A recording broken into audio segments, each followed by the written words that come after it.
Պարոն Թաթոյան, թերևս այս անգամ ձեզնից սկսենք, պարոն Կարապետյանի առիթ ունեցել ենք լսել նախօրեին։ Պարոն Թաթոյան, այստեղ նախ դատարանից սպասելիքների մասին, թեև մի քիչ միամիտ է հնչում այս հարցը Նոր Հայաստանի օրինաչափությունների համատեքստում ամեն դեպքում։ Իհարկե մեղմ ասած միամիտ է հնչում, եւ ուզում ասել, որ Սամվել Կարապետյանն իրականում ոչ միայն քաղբանդարկյալ է, այլ պատանդ է ուղղակի, որովհետեւ քաղաքական իշխանությունները ակնհայտ է, որ նրան ազատությունից կամ քաղաքական իշխանությունների հրահանգով հարուցված քրեական հետապնդումը ակնհայտորեն ազատություն զրկելը նպատակ ունի հետ պահել նրան իր գործունեությունից եւ սա կարծում եմ վաղուց ծրագրված քայլ էր եւ ուղղորդված քաղաքական հստակ հայտարարություններով, քաղաքական հրահանգներով եւ ազատություն զրկելը ամբողջությամբ տեղավորվում է դրա մեջ։ Ես դրա համար եմ ասում, որ իմ կարծիքով Սամվել Կարապետյանը պատանդի կարգավիճակում է։ Պարոն Թաթոյան, տեսեք, այս ընթացքում մեղադրանքը, այսպես ասած, համալրվեց, այսինքն փոփոխվեց, նոր հանգամանքներ իբրև թե ի հայտ եկան համենայն դեպս պաշտոնական պարզաբանումն է դա, այս առնչությամբ ձեր դիտարկումները, արդյոք սա կապ ունի նաև Կարապետյանի առաջնորդությամբ, գաղափարական առաջնորդությամբ թափ առած այսպես շարժման հետ։ Խնդրեմ։ Գիտեք, այստեղ իրավաբանություն չկա, ես չեմ տեսնում այստեղ իրավաբանություն, այստեղ պարզապես քաղաքական հրահանգների իրավական ձևակերպում է արված եւ արդեն այս պարագայում անիմաստ է, գիտեք, հասկանալ այս հոդվածն է, այն հոդվածն է, ակնհայտ է, որ խոսքը քաղաքական հետապնդման մասին է, ինչ հոդված էլ ուզում անդրվի, քաղաքական հրահանգն է հիմքում։ Հիմա այս արդեն մեծ հաշվով նշանակություն չունի եւ ես այո դա կապում եմ Սամվել Կարապետյանի գործունեության հետ, եկեղեցուն պաշտպանելու նրա գործունեությանը եւ ես նրա արարքում քրեական հետապնդման մասնագետ լինելով քրեական հետապնդման որևէ նշույլ այստեղ չեմ տեսնում։ Պարոն Թաթոյան, եկեղեցու մասին խոսեցիք, ես հենց այդ հարցին անդրադառնամ նաեւ այսօրվա իրողությունների համատեքստում առավոտ շուտ այսպես լույսը բացվեց եկեղեցականների 6 եկեղեցականների ձերբակալության եւ քննչական կոմիտե տանելու լուրով, այս առնչությամբ իհարկե ընթերցել եմ ձեր դիտարկումները, այդուհանդերձ նաեւ լայն հանրության համար խնդրեմ ասեք ինչի համար է այսպես արվում, հասկանալի է նաեւ որ արխիվում ինչպես նշել է Փաշինյանը, այսպես Էջմիածնի ազատագրման գործընթացն է, արդյոք նաև վեհապարի համար են ճանապարհ բացում այս ձևով։ Սա ակնհայտ է այսօր սկսված հետապնդումները, այսինքն այսօր չսկսված, շարունակվող այդ քաղաքական սցենարի մի արար, որ այսօր ուղղակի նախաձեռնվել է քահանաների ձերբակալումով, այնտեղ կան նաև աշխարհականներ եւ իհարկե առաջնորդը, թեմի առաջնորդը, ակնհայտ է վարչապետի կարգավիճակն ունեցող Փաշինյանը իր վրա է վերցրել միաժամանակ դատախազի, քննիչի, օպերատիվ աշխատակցի լիազորություններ եւ դրա հենց այդ տրամաբանությամբ էլ գործում է քաղաքական հրահանգներով։ Սա գիտեք, ակնհայտ է, որ սա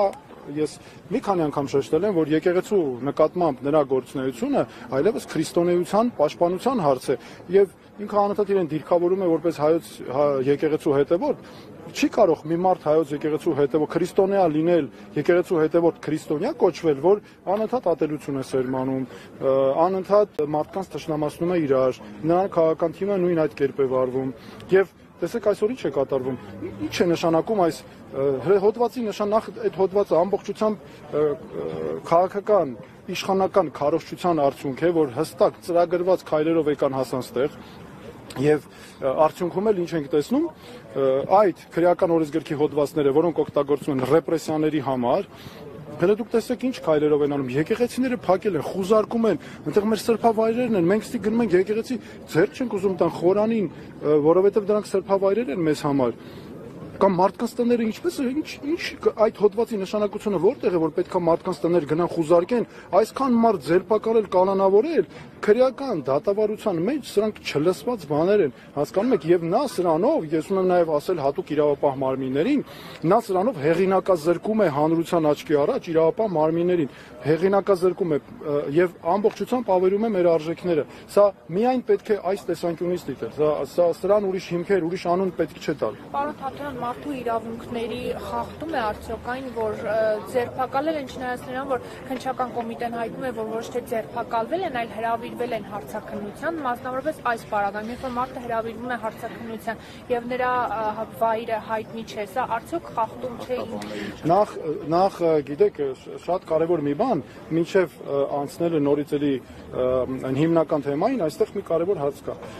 Ազատությունը զրկելու հստակ մեխանիզմ կա։ Միջազգային չափանիշներով մշակված մեխանիզմ է, ինչա նշանակում ազատությունը զրկել։ Ինչ ուզում եք անունը դնեք, գրեք հրավեր, ծանուցում, կանչել, բերել, բռնի տանել, այս ամբողջը, այս ամենը ազատությունը զրկել է եւ այն որ փաստաբանը այսօր ասում է, ես պարոն Զորաբյանի հարցազրույցը լսել եմ, ասում է տեղը չի ինչ որտեղ են այդ մարդիկ, դու պատկերացնում ես սա ինչ է։ Սրանից ավել ռեպրեսիա, քաղաքական այն էլ հրահանգով իրականացվող եւ շատ կարեւոր է մենք հասկանանք աղբյուրը, արմատը որտեղից է գալիս։ Տեսեք ինչ է տեղի ունենում։ Կառավարության ղեկավարի մակարդակով, այսինքն ամենաբարձր մակարդակով արվում է քաղաքական հայտարարություն, որոնք պարունակում են քաղաքական հրահանգներ իրենց մեջ։ Թաքնված չի անգամ բացայ։ Դրանից հետո հաջորդում են պատգամավորների քաղաքական հայտարարություններ, ուղղորդումներ դրան։ Հետո տեղի ունեն միանգամից իրավապահմանների գործողություններ, բայց որ առավել հատկանշական է, հələ տեսեք ամեն անգամ այս գործողությունները շատ սիրուն համընկնում են ադրբեջանական իշխանությունների հոգևոր առաջնորդից եկող հայտարարությանը։ Ընդամենը մի քանի օր առաջ ադրբեջանական հոգևոր առաջնորդը էլի նորից գնացել էր միջազգային այս անգամ հանրության մոտ, էլի բողոքում էր հայոց առաքելական եկեղեցու դեմ, հայոց առաքելական եկեղեցին պատերազմի քարոզիչ է, ռևանշիստ է, բայց խաղաղության, բայց հələ ժողովուրդ ջան, դուք նայեք իրենց բառերը,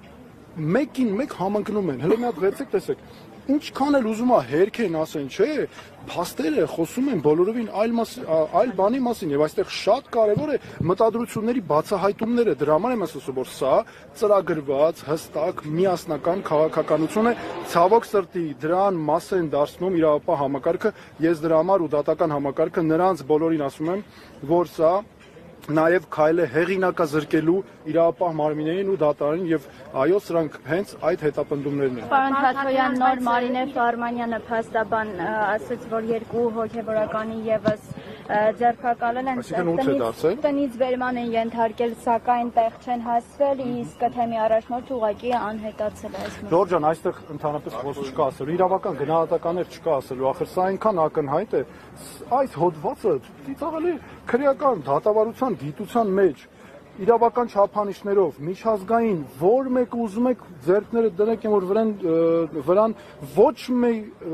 չափանիշով սա չի ենթարկվում մեկնաբանության այս հոդվածներով այսքան մարդ ձերբակալել կալանավորել խուզարկություններ գալ տներից տանել ցույց չտալ գաղտնիության պայմաններում դիմակավորված դուք պատկերացնում եք սա ինչ է այս հոդվածները ակնհայտ օգտագործում են ռեպրեսիաների համար սրանք պետք է իշխանափոխությունից հետո սրանք պետք է անմիջապես չեղարկվեն այնպես արվեն, որպեսզի այս հոդվածները ինչ էլ որ լինի իրական ծառայի նպատակին սրանք դարձել են իշխանության քաղաքական հենարանը ապահովող հոդվածներ քրեական համակարգով ռեպրեսիաների համար։ Պարոն Թաթոյան, տեղյակ եք, որ Դանիել Հովհաննիսյանի ՀԿ հաղորդում ներկայացրել Տեր Արամի Պետրոսին տված հարցազրույցի հիման վրա։ Տեղյակ եմ, տեսել եմ փաստաբանի հայտարարությունները, դե ինչ ասեմ։ Հիմա էլի իրավապաշտպան է պետք, որպեսզի իրավապաշտպանից պաշտպանենք մեր քաղաքացիների իրավունքներն։ Հիմա ինչքան էլ ուզում եմ մարդը արդարանա, ասի ես չեմ նպատակ չեմ ունեցել։ Փաստ է, որ ակնհայտ է, որ փոխանցում է կարծեք թե եղել, այս հետապնդում կարծեք թե որ հենց այդպես էլ կա։ Եվ ավելին ասեմ ձեզ, հələ տեսեք ինչ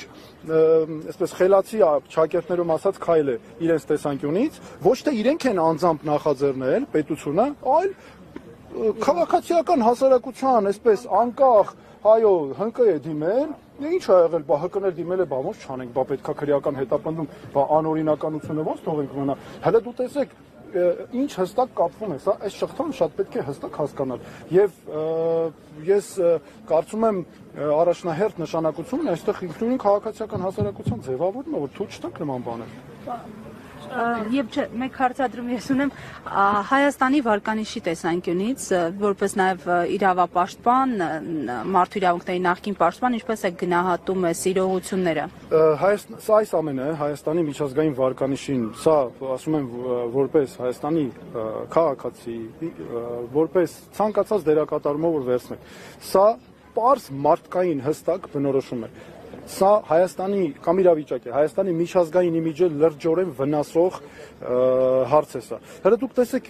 նաև ինչ է կատարում, հիշում եք այս ռեպրեսիաների ֆոնին բառապաշարը բա օգտագործող, ամբողջ միջազգային մամուլը ծաղրում է մեր բարձրաստիճան պաշտոնյանը, սկսած կառավարության ղեկավարից սկսած, ինչ բառապաշար է օգտագործում։ Այո, միջազգային իմիջը ժողովրդավարության համակարգը սա վնասում է, այս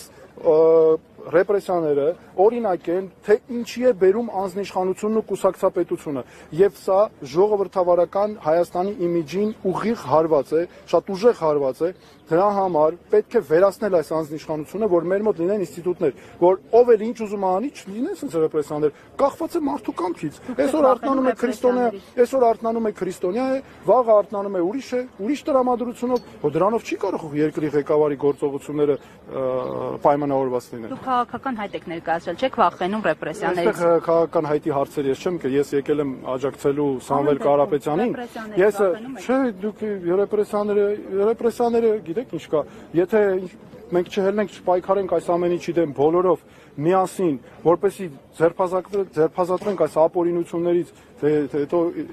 հետո դրանից հետո ինչ է, ակնհայտ է, որ այստեղ նման կատեգորիաներով խոսելը անիմաստ է։ Հիմա ես նաև ասում եմ, որ մենք եկել ենք այստեղ աջակցելու, ես եկել եմ աջակցելու Սամվել Կարապետյանին, որպես հանրահռչակ հայ, ով բարեգործություններ է արել, բարերար է մեծ եւ գտնվում է հիմա ապօրինի կալանքի տակ եւ ինչպես ես ասացի, իմ համար նրա այստեղ իրավաբանություն չկա ընդհանրապես եւ այստեղ խոսքը գնում է արդեն պատանդարության մասին։